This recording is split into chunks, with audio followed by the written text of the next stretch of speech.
texte bay garanti. Et la banque va le financer.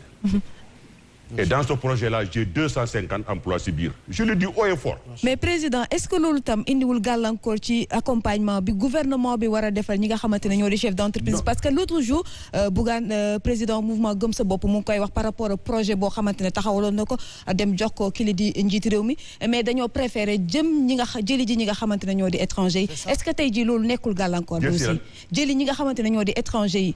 Oui, mais xam nga au détriment du secteur privé national. Voilà. Xam nga boo leen wax affaire étrangère, vous allez poser des problèmes parce qu'on est dans la mondialisation. Oui, mais au détriment du secteur privé national. Non, on a dit qu'on vient pas. Mais on doit xam nga mosoon naa ko wax si benn plateau télévision parce que boo xoolee taw Abdou Diouf le secteur privé national. Waaw. dafa amoon benn préférence sur le secteur privé étranger. C'est-à-dire que benn préférence boo leen duggee si appel d'offres eh bien yow am nga 20 points d'avance par rapport au secteur par rapport à l'entreprise française. C'est-à-dire que entreprise française bu defee benn proposition de prix def admettons 100 millions. yow nga def 120 millions 119 millions 999 c'est toi qui gagne. Parce qu'il y a la préférence justement qui te donne ces 20 points d'avance. 20 points malheureusement moom la ñu dindi. Ce qui fait que eh bien ñun li tubaab di wax on est complètement nus par rapport aux étrangers parce que capitaux yi étrangers yi am sénégalais amuñu ko. Déjà boo demee en France le taux d'intérêt là-bas ça tourne aux alentours de 2,5%. Entre 2,5, 3% bu bëree foofu lay yem. Fii boo fi ñëwee le taux d'intérêt culmine aux alentours de 13%. Mais comment tu peux emprunter avec ça? C'est impossible. C'est impossible. Et vous avez am ngeen yeneen dëkk yoo xam ne comme la Tunisie. Ou bien la Turquie. ñoom dañu am benn politique surtout la Tunisie. C'est-à-dire que dañu envoyer seen entreprise ñu ñëw soumissionner sur le plan international. La plupart ils viennent au Sénégal. Et ils raflent tout. Et pourquoi? Tu sais pourquoi ils raflent tout? Parce que tout simplement le gouvernement tunisien daf leen di dimbali. C'est-à-dire que mën nañu gagner à n'importe quel prix parce que comme le Sénégal est en zone euro. Et bien devise bi ñoom dañ ko soxla. ñoom lu ñu facturé xaalis boobu na dugg rek ñoom ils le donneront ça en dinar ou en dirham et ainsi de suite. Compenser leen maintenant la luñ ci perte. Donc xam nga loolu genre dumping la. C'est-à-dire que moo tax y a beaucoup de choses yi nga xam ne war nañu ko saytuwaat ko comme ni ko Kilifeu waxee rek. Précipitation xëy na peut-être que si lu mu wax mën na am mais parce que tout ça il fallait faire face à l'urgence parce que il a demandé l'élan. Il faut faire quelque chose. Et l'État a fait quelque chose. Maintenant c'est quelque chose là génnewul xaalis rek nag bu takk si taaba ji. Mais c'est une annonce. Maintenant nag il faut discuter maintenant nag la faisabilité de cette annonce naka lañ koy répartir quelles sont les clés de répartition. ak kan la ñuy jàppale ak kan la ñuy et moi je dis à l'État il faut privilégier ceux qui ont des projets bancables.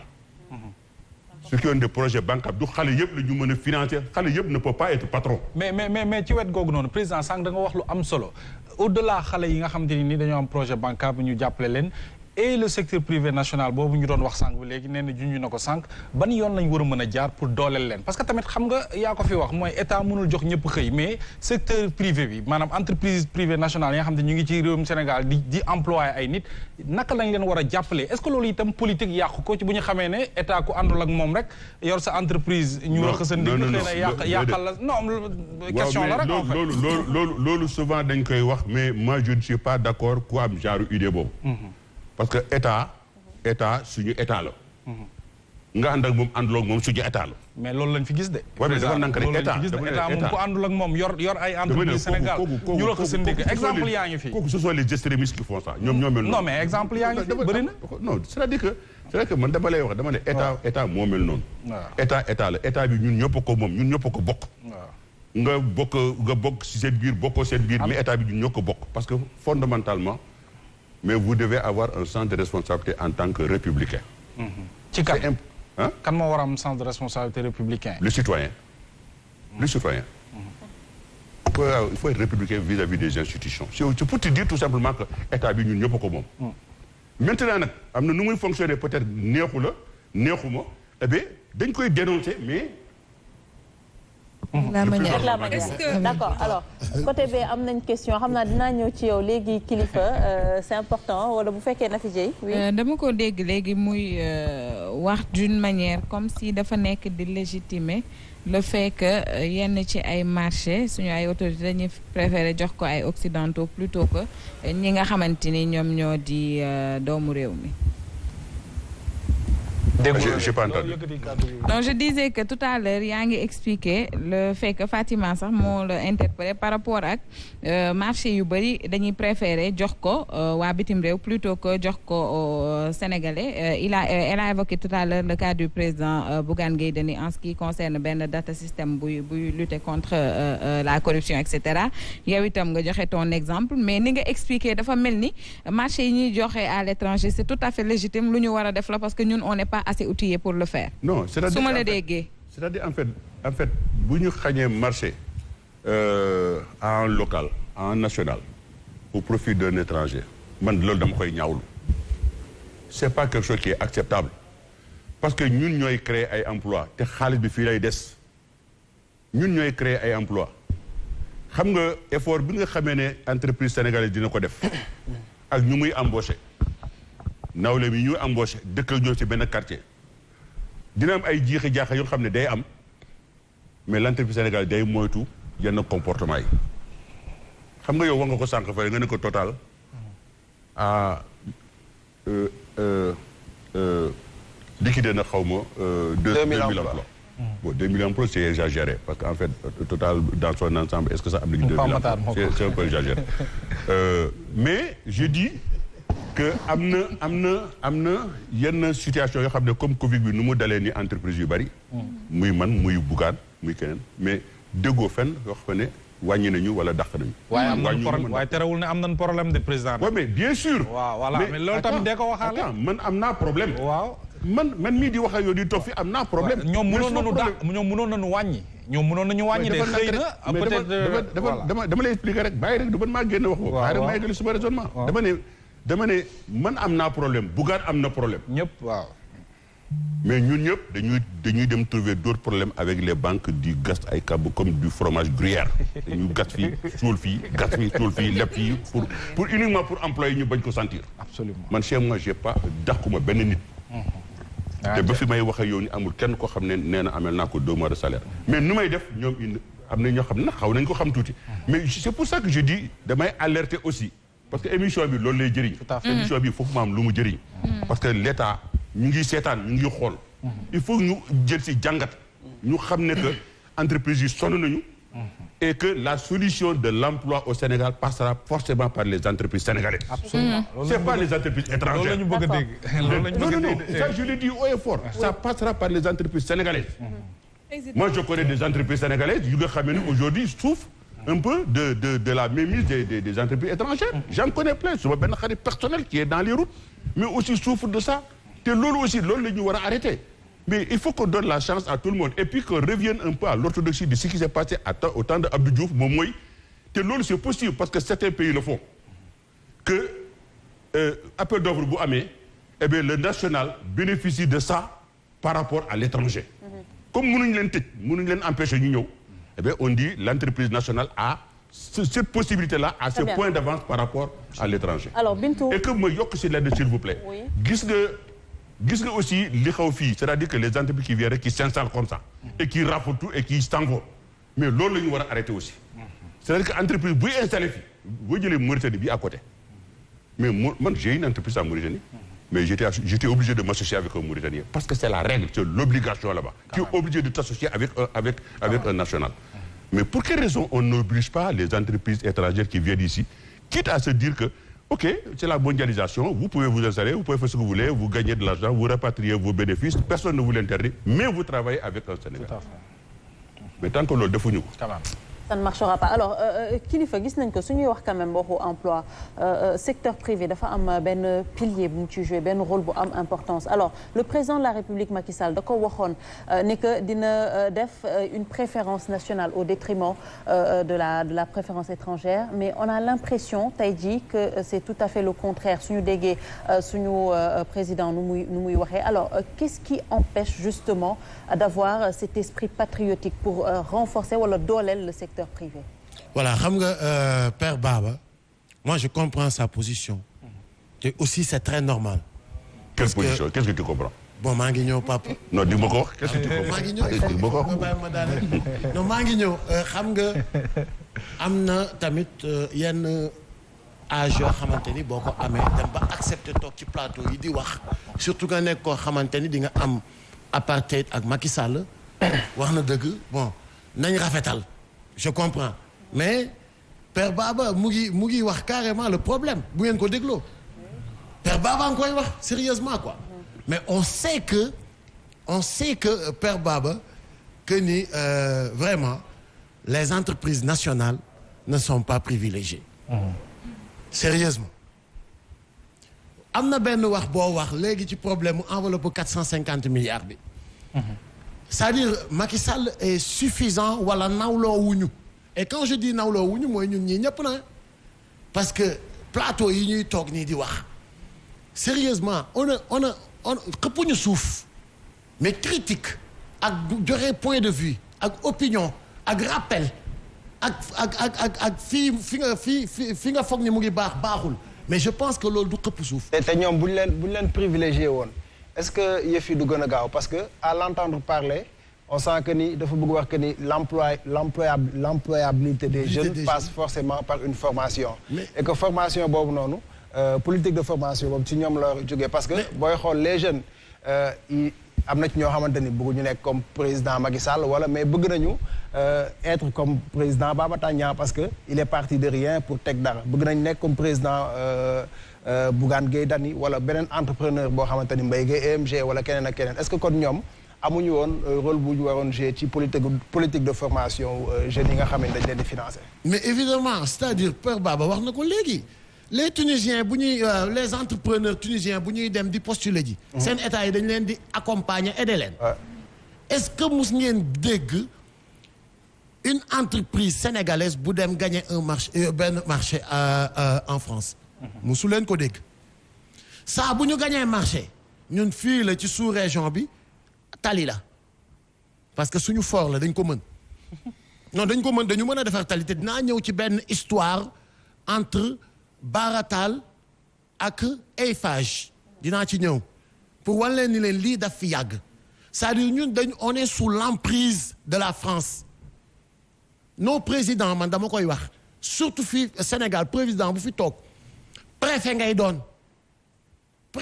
doon Macron mooy toog naan la wéy il faut que total bu marché bii ñëwee total ngeen di jox diw ngeen di jox sama entreprise yi ngeen di jox après ngeen soog a xool nu ngeen def ak seen entreprise locale yi et réellement loolu la parce que je peux pas comprendre benn sénégalais boo xamante ni fii la dëkk fii la juddoo dem liggéeyi gagner 250 millions ñëw investir ko créer 60 emplois ak direct ak indirect 200 yoo xamante ni c'est des CDI kooku dem ba amaat un projet beaucoup plus grand ñëw di la demander 2 milliards. ngay tendeefal ba mu jël ko jox ko une banque. non j'ai pas demandé 2 milliards. j'ai pas non du ñoom laa demandé 2 milliards. attends xaaral kilifa ma préciser s'il te plaît. papa nag bu ñu dégloo parce que damay préciser waaw moom préciser man dama ne Julien dama ko présenter suma projet. waaw mais présenter projet kay. mais utuma woon xaalis en fait utuma woon xaalis. c'est un projet que j'ai présenté. mu ne ma jox ma sa projet bi je le donne à qui de droit. jox na ko à qui de droit j'espérais que cette personne là qui de droit que je ne citerai pas. xëy na peut-être que. amoon na benn mécanisme pour essayer un peu de me mettre sur les rails. quand j'ai vu que ça tardait mais dama jëlaat suma projet parce que am naa sumay garantie je suis allé. non c'est-à-dire qu'en fait dew moon pour wuti xaalis. non papa c'est votre droit le plus absolu. D'accord. nga am sa projet boo xamante ni c'est pour donner de l'emploi. nga dem dimbali état. ñaaniwuloo am naa projet boo xamante ni je vous garantis que dinaa la jox 250 emplois mais je veux juste que nga accompagner ma loolu kay am nga ci droit loolu laa wax defuñu ko di tendeefal ba nga mer jël sa yëf yóbbul ko banque privée te foofu day gën a safee état mënoon na leen d'accord 2 milliards la dinaa financer projet bi mais au retour da nga may jox non seulement 250 emplois yow yi nga bëgg a créer mais li nga may fayee mooy tegal ma ci yeneen 250 emplois pour mes jeunes état loolu la waroon a defal du la fayeeku daf la koy jox bokk mel ni genre participer enveloppe bu 450 milliards yooyu ñuy wax nga ko ci njëlbeen gi mais woowal Serigne Ablaye Dia de Sénico woowal Mbaye Gueye EMG woowal Père Baba Tandian woowal Bougane woowal tous les chefs d'entreprise yu nekk fii nga tëju ak ñoom. ñu créé la emploi dama am enveloppe bu 500 milliards ou 450 milliards. Absolument. et yéen ñii di sunu kàngam yi di entrepreneurs yi xam nan la ñuy joxee liggéey. parce que Macky Sall très honnêtement il ne peut pas donner de l'emploi. parce que jàngiwul woon loolu ñii ñoo demoon jàngi loolu il faut que mu xam loolu. Tout à fait. xaalis bi muy génne naan day joxe emploi je suis désolé mënul ne. entité yi muy créé di ko fa dugal pour ñu joxe emploi mënul ne. ñii di joxe emploi état aussi day créer ay conditions justement par rapport à conditions yi moom lay wax woowal les kàngam ne mënuloo def conférence de presse di woo ay lawbe pour ñu def ko da ngay woo ay journaliste pour ñu toog di la poser ay questions. il faut être sérieux et honnête Macky Sall moo leen gën a xam problème mu Sénégal bu baax a baax a baax a baax c'est-à-dire moom moo bëgg spectacle rek. am indil Macky jàppal Macky bàyyil Macky. demoon na fee toog na fa. mais gis nga bu woowoon ñoom Père Baba Tandian dinañ ko trouver solution sur l'emploi des jeunes. beneen ba non dafa am benn wax bu Pa Matar wax dafa jara kii nii quoi. parce que Père Baba mu ngi koy wax. yow ki taxaw nga ne da ngay dafa am lu fi metti lu fi amoon léegi nañ leen xool nu loolu bañ a amatee. man de je pense que ci loolu la ñu invité. nit ña toog ba foofu dégg nañ ni yow. bi affaire bi amee ba léegi recruter nga lu tolloog 6000 auxiliaires ñu ne déet na waaye nga dem jënd ji ay auto anti émeute yu cher mais benn lacrymogène ça coûte 100 000 francs la benn lacrymo di jar au moment où les Sénégalais crèvent ñu ne déet na waaye nga taxaw naan li fi amoon dootu fi amaat man dama koy wax lii ba mbaam ma mattoo ne lawbe ba dootoo ma dóor ngol de lawbe bi ne ko boo mbaam lu waatee rek ma lawbe lu waat c'est-à-dire am na loo xamante ni sénégalais yi dañ ko dépassé les intimidations non gis nga man fogoon naa ni président Macky Sall bàyyi na ay nappaate xoqatalaate ay intimidation mais sérieusement il n'a pas appris leçon non su. d'accord ci emploi des jeunes la ñuy wax nee na fañ ko doon waxtaanee cadre boobu muy conseil présidentiel bi ci emploi ak insertion des jeunes dafa am lu fa juboon mënuñu ko woowee incident mais xëy na révélation la njiitu réew mi ne génnee na waaw Jakarta maan yi Kaolack sa fief la loolu nag noo koy analyser. mais et puis sérieusement ñàkk ambition ak yàpp suñu jeunes yi weesuwul ngay jël ay enveloppe di leen encourager ci loo xamante ni jàppas ndiku la parce que Jakarta du liggéey je suis désolé kenn du ci jël sa doom jëndal ko Jakarta ne ko demal nga xoslu ji ñoom laa wax kenn du man de en tout cas du ma jëndal sama doom Jakarta ne ko demal nga liggéey te ñu xam risque yi nekk dëgg la lépp risque nga ci mais Jakarta moom risque def ci gën a gaaw nga jël ay xaalis naan joxe woon naa ko pour Jakarta yeeg dugg na fii génn fii moo tax it xaalis ba ñañ ko joxoon dañu am xam ni Jakarta du liggéey ñu sàcc xaalis ba lekk ko c'est très bien fait. mais j'encourage pas de. non mais aussi tamit Jakarta maa ni aussi ñu ngi ciy gis seen bopp. parce que quoi qu'on puisse dire dans les régions soo demee ñoo lay yóbbu bu baax a baax ñenn ñi ñu ngi koy jël di ko def cek aussi. non di ci gis seen bopp. gis nga il faut améliorer. xam nga les Jakarta men c'est des self-made men. man Kaolack laa juddoo. l'affaire a démarré depuis L2. L2 la ñu amoon. après ñu am bébé. après ñu am P50. après ñu am si. après ñu am ay chiawoog jàppal bàyyi ba di Jakarta di ñëwee. kon ñun xam nañu loolu bu baax. banoon nañ ko ba à Kaolack dañu amoon benn usine. bu leen xeebal seen liggéey waay. dañu amoon benn non même pas du tout au contraire je les encourage. au contraire mais si c'était un pays sérieusement doo gis lu tolloog 1 million de jeunes aujourd'hui ils sont sur le transport de Jakarta. état musu leen fi fekk ñoom ñoo ko jëndal seen bopp. man j'en ai acheté ci ñoo xamante ni ils ont venu me demander dañu bëgg ma lebal leen xaalis ñu jënd Jakarta 10 fois def naa ko ak ay nit ñenn ñi fay nañ ma ñenn ñi fayuñ ma mais may naa leen ko anyway parce que da ngay comprendre tu vois un peu alors Kilifeu mais man yo tu parles et tu te contredis.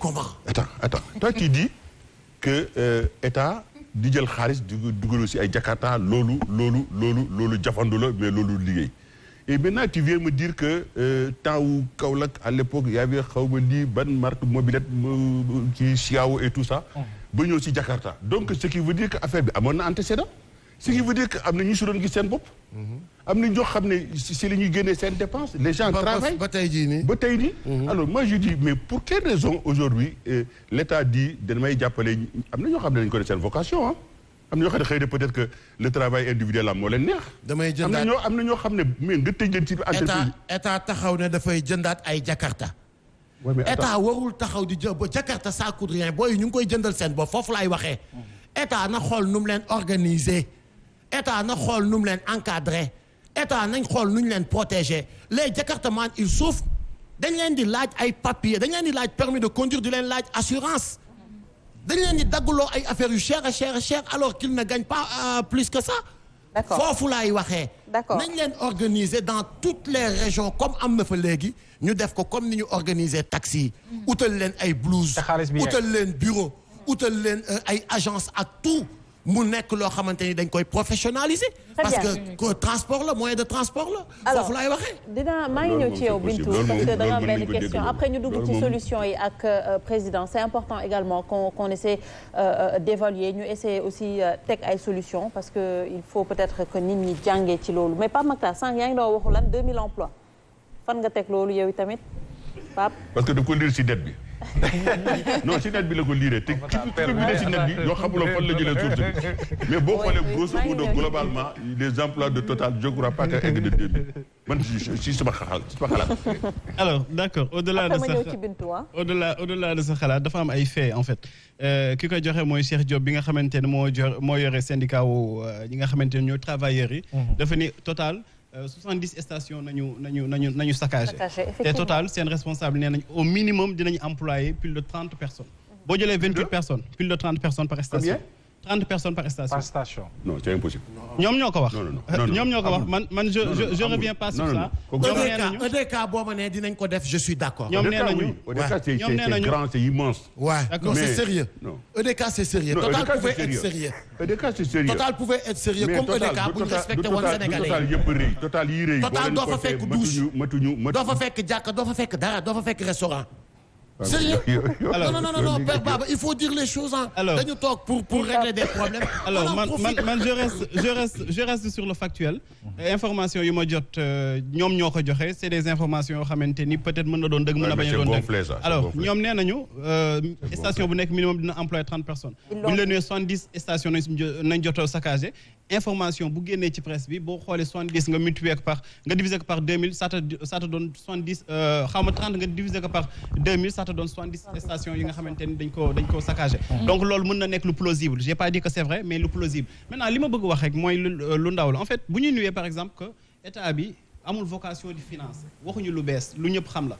État amul vocation de finance amul vocation de créer emploi li mu mën mooy mu fexe ba marché emploi bi ku nekk mun si bay sa waar xale bi nga xamante ni yor na Jakartaam là où je rejoins Kilifeu xale bu yore Jakartaam kooku da nga koy fexe ba mu am vision boo xamante ni dans le long terme dafay gën a productif kii am na ambition bi am na détermination bi mi ngi jug di liggéey kooku da nga koy fekk ni que comme lii ngay def nii sa cawarte bi ngay wane ci lii nii naam baax na mais kaa ma jox lu li gën mais doo ko bàyyi mi continuer di daw ci Jakarta ba nga koy naan da nga koy financer ay Jakarta te ñun xam nañu histoire Jakarta boo demee tey jii Thiès dafa am benn pavillon boo xamante ni ci biir hôpital bi dañ ko tuddee pavillon Jakarta parce que lu muy def ci ay mort dafa nekk ay mort yoo xamante ni yu doy waar la ñu koy gis au vu et au su de tout le monde les gens le voient Kaolack boo fa demee da ngay gis ay accident ay cimetières et tout cela donc dafa am loo xamante ni tey man li ma yéenewul sama njaboot du ma si yéene neen ay nga si yéeg c'est pas parce que conjoncture am na ci benn bërëb que damay accepter tey jii ñu leen fay tegal ay Jakarta taxi yi xam nga lu ñuy demandé ay licence yoo xamante ne ba Macky Sall yéegee la arrêté ni dootu ko joxati benn taximan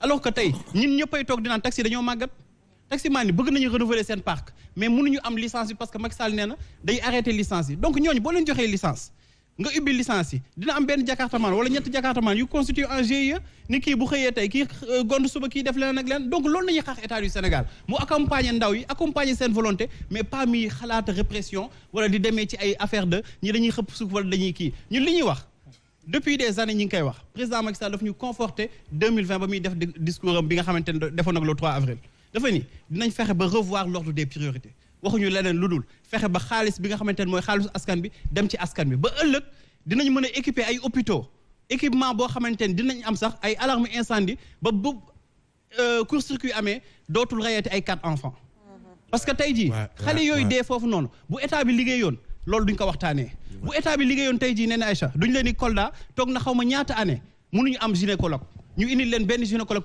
pour plus de 200 femmes yoo xamante ni dañ nekk âge de production donc dafa nekk ay mbir yoo xamante ni booy toog di ko waxtaanee sax da ngay naan mais attends ban dëkk nañu nekk te loolu nekkul ay cas isolé boo demee ci yenn régions yi nee nañ la am na benn femme boo xamante ni dafay ni sage femme la mais clinique bu ñu nekk xaw ma kii structure sanitaire bu ñu nekk amuñu ndox sax bu ñu rax soo bu ñu dimbalee jigéen mu matu ba pare donc c'est des choses yu ñuy dund au quotidien nga dem Kër Massar bi amul ndox nga dem Yëmbal problème courant problème ndox bu demee ba première dame Marième Faye Sall dugg ci banlieue bi di tabax ay douche yow est-ce que war nga jël ay autant de milliards di ko def ci ay TER est-ce que war nga jël ay centaines de millions di ko def ci ay blindé yoo xamante ni anti-émeute la lacrymogène la ak jël ay policiers dem yóbbu leen fee ni leen bu fa xale yi taal pneu xale yi xëy ñu di taal pneu par loisir bu ñu taalee pneu rek c'est parce que président Macky Sall moo leen ni moom du gis ay morceaux yu xonk du gis ay brassards yu rouge. En plus ils ne sont pas pyromanes. mais Kolda ma tegal la ci lenn Kolda c'est important sur l'emploi toujours des jeunes hein. Dans toute la région de Kolda jàpp Diaoubek yooyu yëpp zone boobu benn comptable en chef moo fa nekk foo xamante ni au moins waroon na am 30 comptables benn comptable moo fa nekk alors ñi am seen diplôme en comptabilité et qui chôment aujourd'hui loolu nan la koy état di expliquer nan la koy état di expliquer il faut que ñu bàyyi politique bi ak sàcc bi il faut le dire gis nga il faut appeler chacha parce que benn comptable boobu fa nekk ça va juste permettre de mieux voler day nekk koo xamante ni il milite dans le parti je suis sûr que ni sax amul diplôme en comptabilité te y a des masters 2 en comptabilité qui chôment wala ñu nekk ay gardiens dans les banques parce que bokk na ci parti bi bokkoon na ci coalition bi gagné na ñu jël ko def ko comptable foo xamante ni fu ñu fa mënoon a embaucher 30 jeunes yoo xamante ni am nañ seen diplôme di leen fay au moins 500 000 ñu ko fay moom benn 15 millions ba pare du am contrôle du am dara non mais gis nga yi ñu war a wax yooyu la d'accord il faut que ñu gëstu affaire gis nga liggéey ya ngi fi mais buñ ko jëlee jox ko ñi ñu ko war a jox wàcce ko fi ñu ko war a wàcce bàyyi seen politique bi non le problème de l'emploi des jeunes dinañ ko régler dinañ ci ñëwaat alors ma jox Bintou Kane laata ñuy dem na bien. D'accord nag ci rubrique yi. donc moi je reste toujours sur l'enveloppe des 450 milliards ñu gis ni que tout le temps dafa nekk échec agence yi nga xam ne en tout cas pour l'emploi des jeunes moo ko tax a jóg tout le temps dafay nekk fiasco pour les Sénégalais jeunes yi duñ ci retrouver wu et tout maintenant ñuy gis yeneen exemple pays africain lu ci mel ni le Rwanda ñu gis le génocide rwandais fi Rwanda yeeg si tey jii ñu gis ko aussi ñu gis ni que le président Kagame dafa intégrer l'entrepreneuriat dans le système éducatif en tout cas gis nañ ni y a beaucoup de chômage dans notre pays est-ce que tey aussi président Macky Sall sur un coup de tête mu budgétiser une enveloppe de 450 milliards loolu est-ce que jotu tey mu intégrer dans le secteur éducatif en tout cas yenn yu nga xam ne en tout cas mun na dimbale jeunes yi pour ñu mun a sukkale ko l'autre inquiétude que j'ai par rapport à ces 450 milliards est-ce que jotut aussi ñu revisiter l'école sénégalaise pourquoi parce que y a des étudiants yoo xam ne on les appelle les étudiants du président Macky Sall étudiants yu nga xam ne dañu am baccalauréat orienté wuñu leen dans les universités publiques du Sénégal orienté leen dans les universités privées du Sénégal président Macky Sall ne mooy fay enseignement xale yi Macky Family voilà ma dem plusieurs fois ci ay magasins fekk fa ay xale yuy jaay nga gis booy wax ak ñoom da ngay xam ne am nañ benn niveau d'étude bi lan moo tax ñu toog foofu parce que dañ leen fayal premier semestre fayaluñ leen deuxième semestre est-ce que une enveloppe de cette énormité jotul woon déjà ñu régler yeneen béyaba avant vraiment de régler cette enveloppe bi nga xam ne octroyé nañ ko les jeunes te jeunes yi d'habitude duñ ciy gis seen bopp. C'est pour président hein. Président question. waaw mais balaa ma lay tontu man Matar la. non Matar moom. tey kay Pape Matar yéen ñaar ñëpp. tey Père Baba du la may dara. yéen ñaar ñëpp. mais yéen ñaar ay pyroman ngeen yéen ay pyroman ngeen. dañ maa yedd ci plateau bi yedd ma ba damaa rus ñëw toog nii. toog yaru sëgg di. yàgg nañ la yedd nag. non vraiment daal. Père bu ma yëngal daal. non yëngalu ma la mais dama ne yéen ñaar surtout yéen ñaar ay pyroman ngeen yéen ay ngay taal seen ku ne ngeen. là yéen je crois yéen a tax sax ñuy jënd les lacrymogènes là parce que en fait xam nga sànq nee nga tu parles de Total gis nga station bi nekk sama wet fii Shell bi moo gën a rëy si station yi gën a rëy Sénégal la ci la bokk mais mais y a pas 30 personnes bi si gën a rëy si la bokk y a pas 30 personnes ku la joxe ne station yi on en a brûlé 70 est-ce que d'abord on en a brûlé 70 moi je demande à voir 70 dafa bëri 70 stations dafa bëri je crois à la volée peut-être on en a brûlé une quinzaine je sais pas mais peut-être un peu plus mais 70 dafa bëri te station bii nekk fii moo gën a rëy si station yi nekk Sénégal station Total yi ko gën a rëy da nga leen di compter peut-être ay 4-5 lañu te fii y a pas 30 personnes waaye mais ñooñu seen 30 personnes fan lañu ko jëlee ba multiplier ko par 70 nga peut génne chiffre 2000 non dafa yomb xam nga tu vas dans la presse comme ça et tout ça bon et puis nga joxe ay chiffres faramineux comme ça machin parce que lii yëpp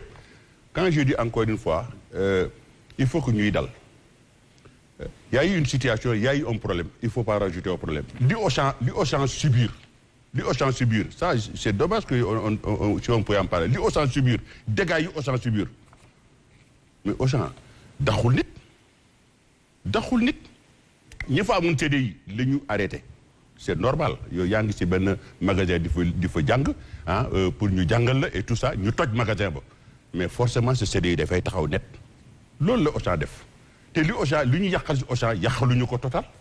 mais Total dafa suspendre j'ai bien dit suspendu. pas dàq suspendu dafa suspendre. dàqul. oui mais waxuma ne dafa dàq sax. mais dama ne buñ ci xool je dis pas que c'est vrai encore une fois mais dafa am ñuy xëy am na ñuy gont te boo xoolee minimum am na 10 personnes yi xëy. donc mën nañu gëm ni am nañ 20 personnes boo xoolee aussi dañuy amaale seen espace boo xamante ne dañuy jaayaale ci biir boutique bi day amaale yooyu noonu je dis pas que c'est vrai ñoom seen responsable yi wax loolu les 70 stations moom responsable syndicaliste yi moo ko wax Cheikh Diop. mi ngi ko wax ci colonne Soleil. ci benn interview bu mu doon je suis pas d'accord avec lui je suis pas d'accord avec nee naa leen fii Shell bi moo si Shell station yi gën a rëy la bokk te y a pas 30 personnes am na boutique am na lépp ci biir mais je veux dire encore une fois.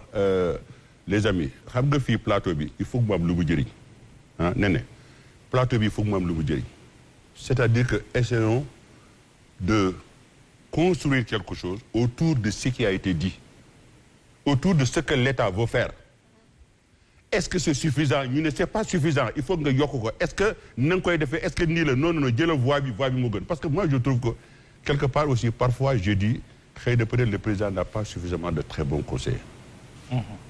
Bon, ça c'est ma xalaat la. dafa nank même rek dama koy wax je dis suma xalaat la parce que moi quand je dis le président n'a pas de très bons conseillers xam nga conseil mooy lan. mooy koo xam ne boo toogee ak moom boo ko jëlee conseiller ce qui veut dire que da nga bëgg mu wax la xalaatam. mais koo xam ne da nga koy jël ba pare te bëgguloo dégg xalaatam wala moom mu ragal la wax xalaatam kooku dootul conseiller. Il est mal entouré le président vous voulez dire. je dis pas ça. Moi, je dis, je pèse mes mots. Je pense que le président n'a pas de bons conseils. Pas tous, mais il n'y a pas de bons conseils. Et il y a des conseillers que je connais. Il y a des ministres, des conseillers que je les connais. Et il peut avoir de bons conseillers, mais il peut. Non. Yo, kilifa bu mu wax loolu lu ma bëggul wax. Loolu yow yaa koy wax. Xam nga yéen nee naa leen yéen ay extrémistes ngeen. da ngeen di taal da ngeen di xam ba. Mais man je suis pas là pour taal pour xam ba. Moi je suis là pour essayer de parler et construire pour trouver des solutions. Moi je dis autour du président dafa am ñoo xam ne c'est pas de bons conseils. Parce que en fait ils sont bons quand ils sont dehors. Quand tu les vois dehors ku nekk mu ngi am 4 garde-corps 5 garde-corps dans leur village dans leur bled et tout ça yore seen auto 4x4 yu ngeen di wëndalu mais yow kooku ban solution nga bëgg mu apporter le président mënu ko. parce que déjà il est déconnecté de la réalité. parce que du wax bu fekkee aussi président da ngay dem si moom parce que c'est le président c'est vrai le président de la République tu lui dois du respect c'est-à-dire que président mën na la wax lii nga ne ko mais président yaakaar naa ne boo defee lii bii mooy gën mais si le président insiste sur ça bu boobaa maintenant c'est le président eh bien da nga koy bàyyi ci waxam parce que président kenn du ko weddi c'est comme ça c'est le principe mu de ma jox leen benn exemple tout le monde se rappelle de la fondation Solidarité Partage Elisabeth Diouf man ci conseil yi laa bokkoon madame Elisabeth Diouf ci fondation bi laa bokkoon ci conseil yi laa bokkoon mu defar benn logo boobu mu ngi doon préparé kii bi mu defar benn logo boo xam ne ñaari jigéen ñu mel ni mband ñu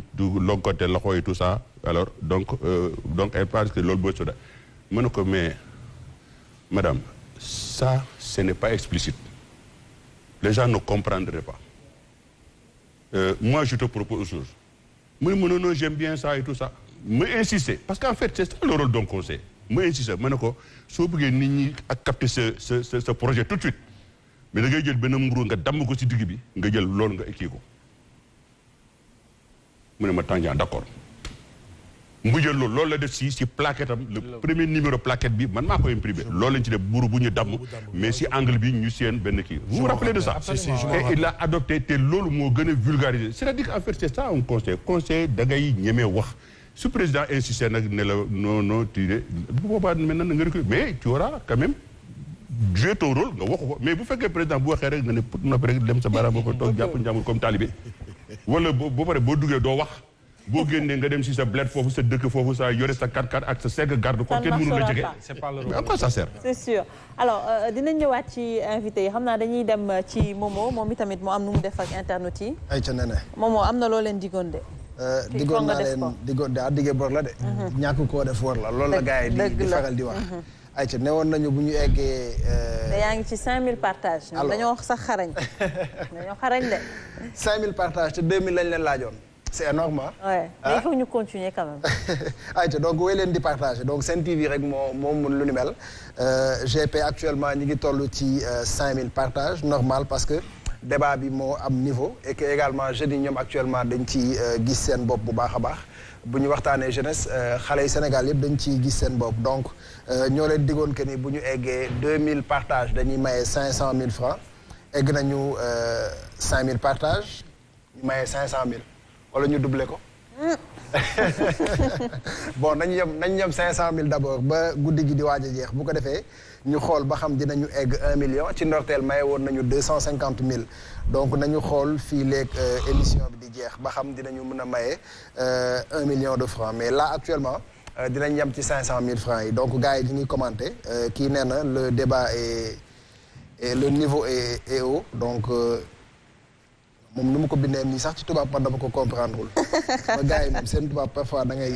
l'essentiel c'est de comprendre moom lu ñu mënti bind l'essentiel c'est de comprendre mi ngi noonu donc ñoom ñi ngi rafetlu bu baax a baax nee na sa taxawaay nee nañu. gars yi nee nañ da nga bëri classe daal. waaw loolu la ñuy wax donc li ñuy partagé tamit bokk na ci position wu kilifa bi nga xam ne nee nañu mi ngi moom ak jeunesse sénégalais yi donc jeunesse sénégalaise plutôt on apprécie donc kii mi ngi tudd Idrissa Bakhoum donc moom nee na mi ngi wootee mi ngi seetaanee Nioro du Rip voilà juste pour dire que ni Sen TV donc dafay law ci Sénégal gi yëpp fu waay mën na ne mën na seetaan Sen TV donc bu ngeen ko seetaanul seen ay télé sax mën ngeen seetaan ci suñu ay plateforme digitale wax naa ko moo xam Facebook bi Sen TV l'officiel wala ci YouTube bi D-Média donc moom numéro de téléphone am 77 405 97 na yem foofu moom may nañu ko 500 000 francs ne 500 000 francs ci Idriss Bakhoum. c'est que Bakary daf la waroon may tàcc bi tamit 500 000 somme yooyu Bakary suñ koy mayee il faut applaudir Bakary. est-ce que nekkul ci. waaw c'est la première fois nag ñu maye 500 000 moo tax ñu bëggoon Bakary tàcc. li moo tax week-end bi téléspectateurs yi doon la laaj.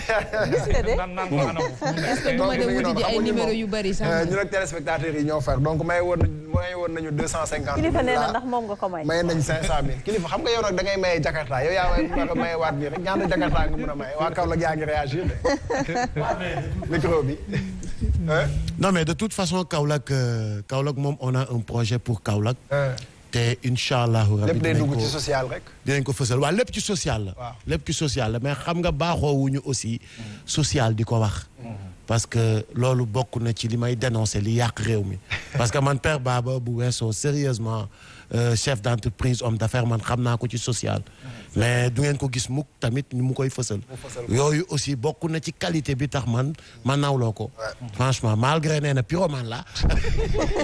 nee na yéenay taal dëkk bi nee na yéenay taal dëkk bi. yaa Pape Makhtar. yaa Pape Makhtar ah. alors donc mi ngi noonu surtout moom mii. le pyromane la moom. et puis ba même ma toog xam nga kii nee na dañoo jënd si mille gendarme kii ay lacrymogène. ay camion anti-émeute ma wax la benn affaire.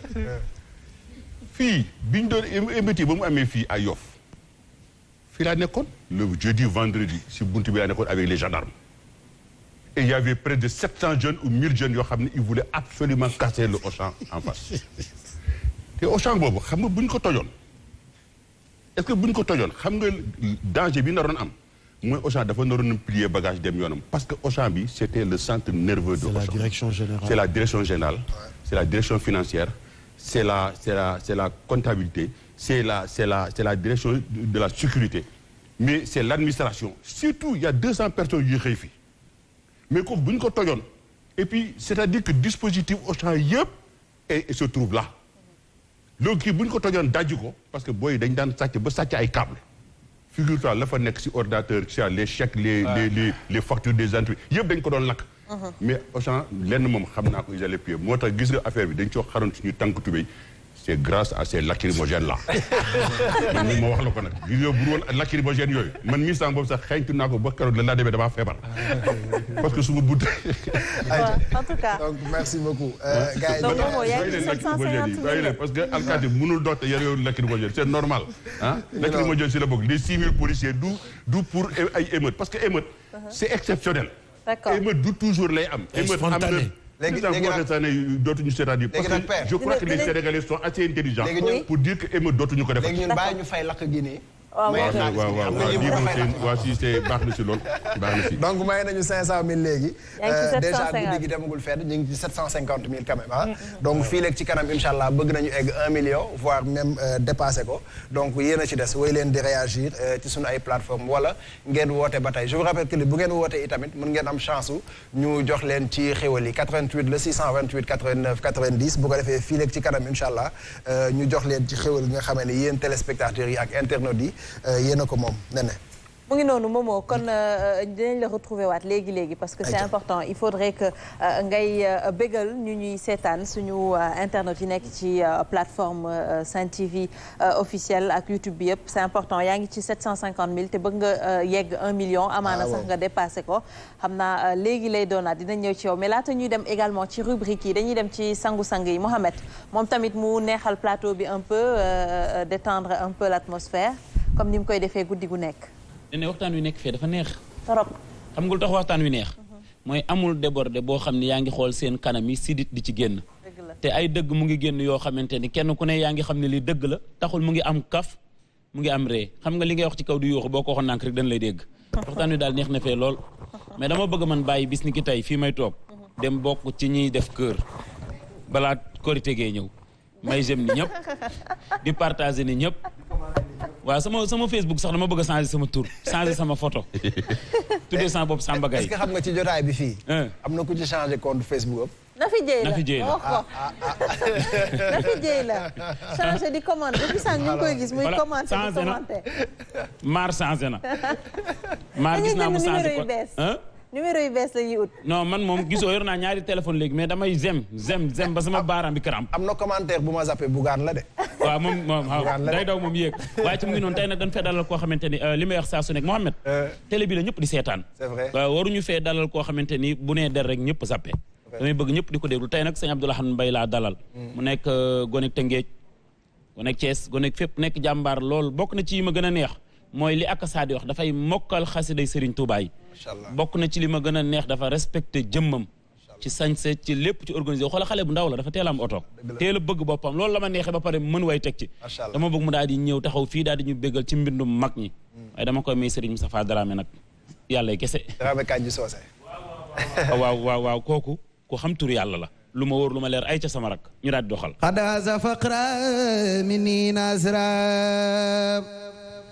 bil jismi jahra bil iftiraay xadaasa faqra minni nasra bil jismi jahra bil iftiraay akrim bi rabbi asra bi hibbi laylan li qurbi ma'al baraay xad baata yasri min ba'di turri modima bisri fil anbiyaay sura lamini ma lamini fawqa lamini lil asyaay ma dalala abdal jalala abdal jamala lil asyaay xad xadamuhu iswaajum waxtaramu zawin naxaay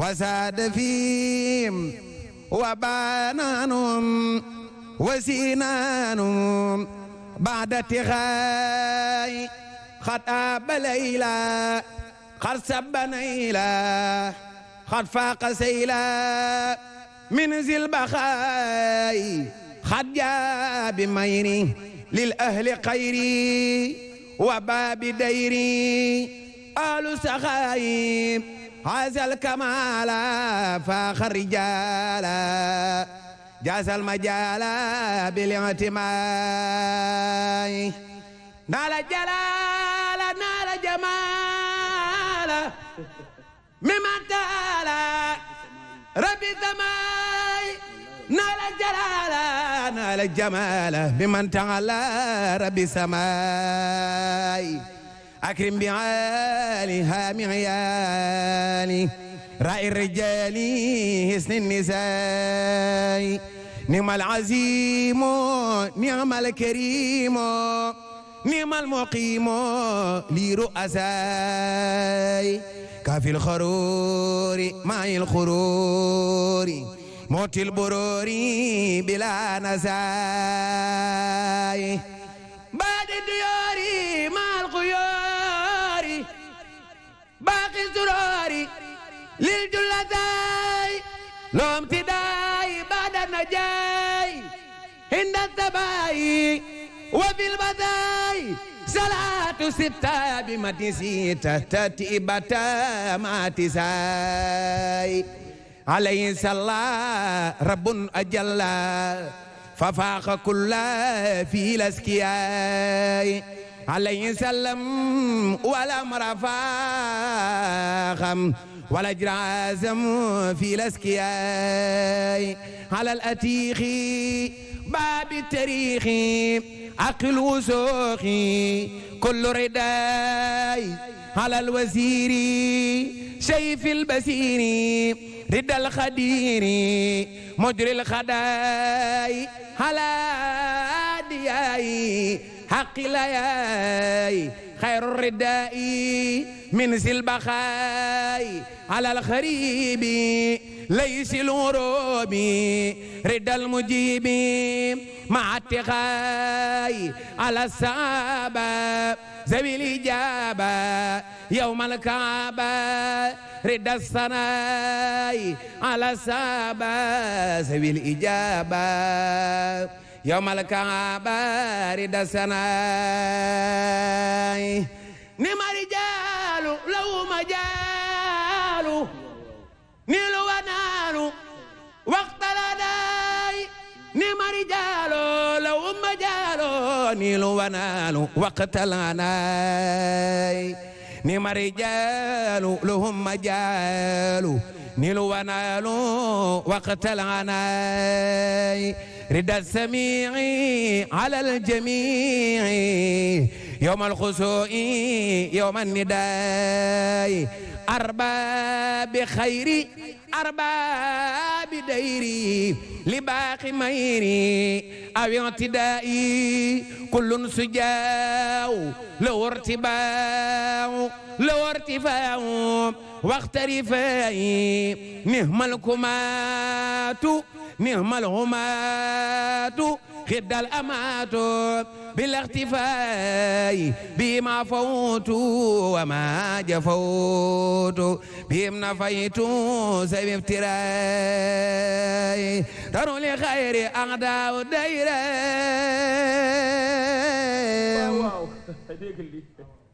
بوزن خير ما اتراي فوت أمري لي مؤخر أمري مع أهل البدري بلا امتراي إني أقول ولا يميل لمن يزول مع الجراي يا ذا الجلال يا منتعالي يا خير والي أجب دعائي سل وسلم على المكلم ودر ياسم وسمياي على الرسول باب الوصول لنيل سولي أحمر وائي سل دواما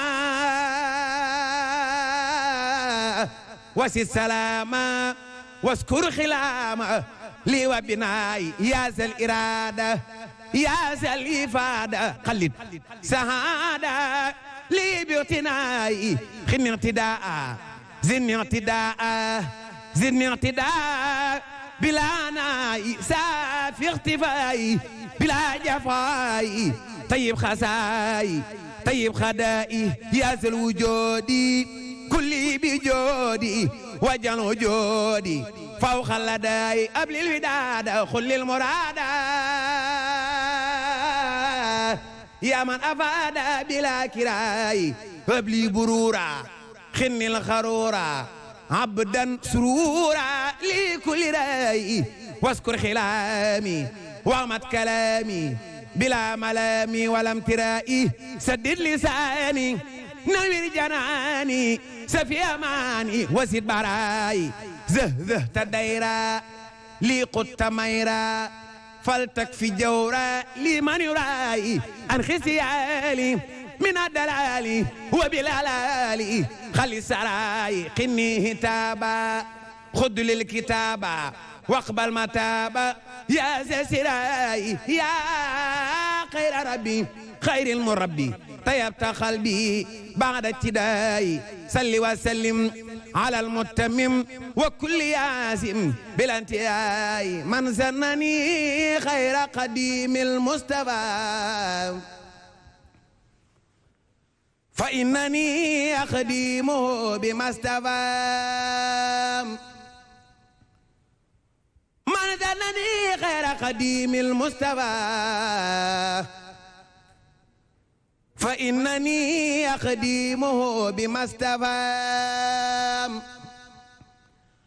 أخدمه إلى دخول الجنة دار القرار والمنى والمنى من زنانه يكون أبدا يرديه بالذي كخدمتي بدا فقره دلال والإدلال ينقاد لي منه بالحلال مداد قبل لدى لبرولي مدان وانا أذي كل ولي مدانته مدان لدى ما يومبا ما يوبي وكف زنبا مدانته هند أناسي قلوى مدان كباني الغداء والبلوى مني لي